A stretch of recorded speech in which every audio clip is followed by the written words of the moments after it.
For travelers, there are so many options when it comes to where you can stay nowadays. Meteorologist Ricky Matthews introduces us to a local bed and breakfast that has a nice history about it as well in this week's Weekend Drive.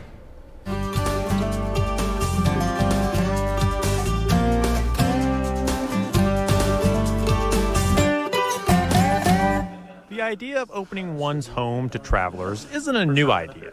In fact, it was one of the only ways to travel during the 18th century before the days of hotels. Bed and breakfast became more popular in the United States following World War II, as travelers in Europe experienced B&Bs overseas and sought to bring the idea to the States.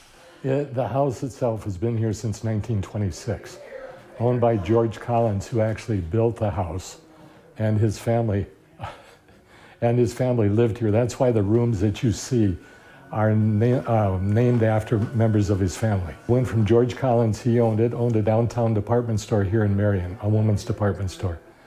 When he passed on, it became Dr. Richardson's clinic. And everybody that was of that age group came here, as you may have when you were a kid, came in, got a shot, and you were better 2-3 weeks later. After Dr. Collins passed, the building sat empty until it was turned into a bed and breakfast. It's a social environment. People like the feeling of being welcomed. They like the feeling of being able to talk about their experiences. We had a group come in from Australia. They're bringing in news from out of the United States. They're bringing in what's going on in the world.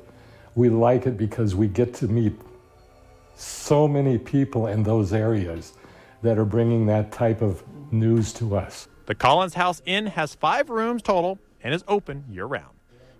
They're located nearby to several downtown attractions and often are the host place for people to stay when they come to Song of the Mountains. On a Weekend Drive in Marion, Virginia, I'm meteorologist Ricky Matthews.